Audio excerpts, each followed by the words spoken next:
আসসালামু আলাইকুম গাইস, কি অবস্থা? কেমন আছেন সবাই? আশা করি অনেক অনেক ভালো আছেন। তো আজকে আমি আপনাদেরকে একটি প্রবলেমের সলিউশন দেখাবো। প্রবলেমটি হচ্ছে আমরা মাঝে মাঝে ওয়ার্ডপ্রেস ওয়েবসাইটের ড্যাশবোর্ড থেকে যখন প্লাগইন ইনস্টল করতে যাই বা থিম আপলোড করতে যাই, তো তখন আমরা প্লাগইন ইনস্টল করা বা থিম আপলোডের অপশন খুঁজে পাই না। যেমন ফর এক্সাম্পল, আমি এখান থেকে প্লাগইনের উপরে মাউস নিলে এখানে যে অ্যাড নিউ অপশনটা আসবে, সেই অপশনটা আসতেছে না। তো আমি যদি প্লাগইনের ভিতরে ক্লিক করি, ক্লিক করার পরে এইখানে যে অ্যাড নিউ অপশনটা আসবে সেটাও আসতেছে না। আর থিমের ভিতরে ক্লিক করলেও সেম প্রবলেম, আমি এখানে হচ্ছে থিম আপলোড করতে পারতেছি না। তো এই প্রবলেমটার সমাধানের জন্য প্রথমে আমাদেরকে আমাদের সি প্যানেলে লগ ইন করে নিতে হবে। তো আমি অলরেডি সি প্যানেলে লগ ইন করা আছি। এটা হচ্ছে ফাইল ম্যানেজারে, সরি।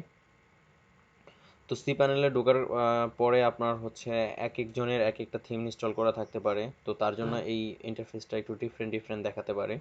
তো যেই ইন্টারফেস যাই হোক, সব কিছু একই, একটু শুধু খুঁজে নিতে হবে। আপনি চাইলে এখানে সার্চ করতে পারেন, অথবা উপরে বা নিচে যে কোনো একটা জায়গাতে দেখবেন ফাইল ম্যানেজার নামের একটা অপশন আছে। বেশিরভাগ ক্ষেত্রে একটু নিচেই ফাইল ম্যানেজারটা থাকে। তো আমি এখান থেকে হচ্ছে ফাইল ম্যানেজারে ক্লিক করে নিলাম। সিঙ্গেল ক্লিকের পরে ফাইল ম্যানেজারটা লোড হলে পরে এখানে পাবলিক আন্ডারস্কোর এইচটিএমএল নামের যে অপশনটা আছে, এটাতে ক্লিক করলাম, ডাবল ক্লিক।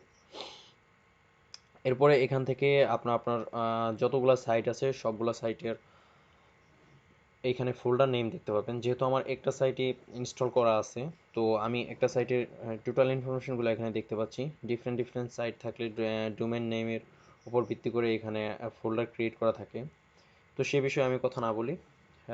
এরপরে হচ্ছে আমার এখানে আপনি খুঁজে নেবেন wp config ডট পিএইচপি। এই যে দেখেন wp config ডট পিএইচপি, এটাতে হচ্ছে রাইট ক্লিক করবেন। রাইট ক্লিক করে এখান থেকে হচ্ছে এডিটে চলে যাবেন। এডিটে চলে যাওয়ার পরে এখান থেকে হচ্ছে এডিট,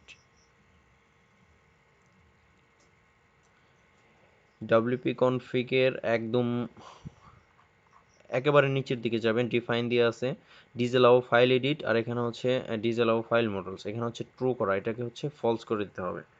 তো এটাকে যদি আমি ফলস করে দেই, এটাকে আমি ফলস করে দিই। ওকে, এটা ট্রু মানে কি, এখানে হচ্ছে ডিসঅ্যালাউ হচ্ছে, আপনার ফাইলটা আপলোড হবে না। বাট যখন ফলস, তার মানে হচ্ছে এই কন্ডিশনটা মিথ্যা। তো তখন হচ্ছে আপনার এটা এখান থেকে সেভ। ওকে, সেভ দেওয়ার পরে এখন আমরা এই পেজটাকে একটু রিলোড করি। ওকে, দেখেন অ্যাড নিউ অপশন চলে আসছে, আর প্লাগইনেও অ্যাড নিউ অপশন চলে আসছে। তো এখন আমি ইচ্ছা করলে প্লাগইন আপলোড করতে পারবো এবং থিম আপলোড করতে পারবো। এই ছিল আজকের প্রবলেম অ্যান্ড সলিউশন। আপনারা যদি এইরকম এই রিলেটেড ওয়ার্ডপ্রেস রিলেটেড যে কোনো ভিডিও অথবা ওয়েব ডেভেলপমেন্ট রিলেটেড যে কোনো ভিডিও দেখতে চান, তাহলে আপনারা চাইলে আমার চ্যানেলটাকে সাবস্ক্রাইব করে রাখতে পারেন। আমি সিকুয়েন্স মেনটেন করে ভিডিও আপলোড করার ট্রাই করব। সবাইকে ধন্যবাদ। আসসালামু আলাইকুম।